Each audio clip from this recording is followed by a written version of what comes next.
ผู้บ่าวนี่คือทีมงานเฮาเนาะหลังจากตรงนี้บ่มีลูกค้าเขาเนาะหลังจากเกิดเหตุการทุกคนฮู้หั่นแหละมีการแผ่นดินไหวเนาะย่านๆแล้วก็เลยกระทบกระเทือน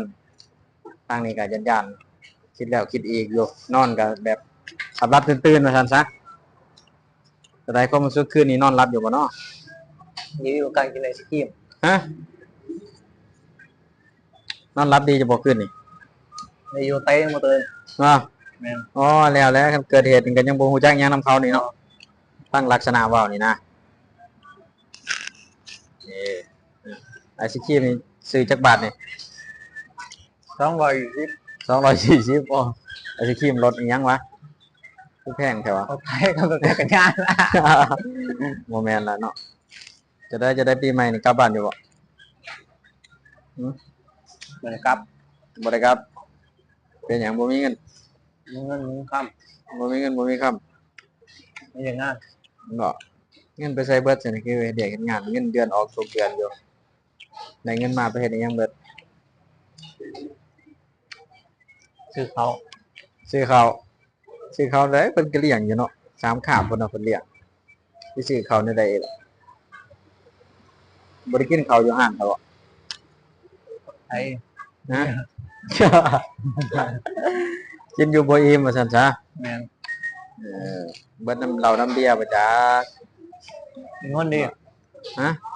กินเรากินจะมาซื้อเลขประจำมื้อนี้ก็แฮงวันที่1เลขก็บ่คือเลขบ่ไกลอีกบ่แต่บ่ฮู้ว่ามันจะใช้เราบ่กินยาบ่สูบว่าซั่นซะบ่อยากเชื่อปานใดนะเบิ่งหน้าคือว่าอยากตอบไปหลายแล้วเบิ่งหน้าตอบอะไรตัวอะไรตัวบ่อยากคือปานใดดีกว่านี้มีผู้บ่าวเนี่ยแม่นโอเคอ้าวเฮียซั่นเขาปากขึ้นเสียดายนี่คือทีมงานเฮาเนาะพักผ่อนเนาะตอนบ่ายบ่มีหยังมีโอกาสตอนบ่ายแล้วก็นั่งชิลๆกินแกล้มไอศกรีม20 บาทเนาะถือว่าคุ้มค่าอยู่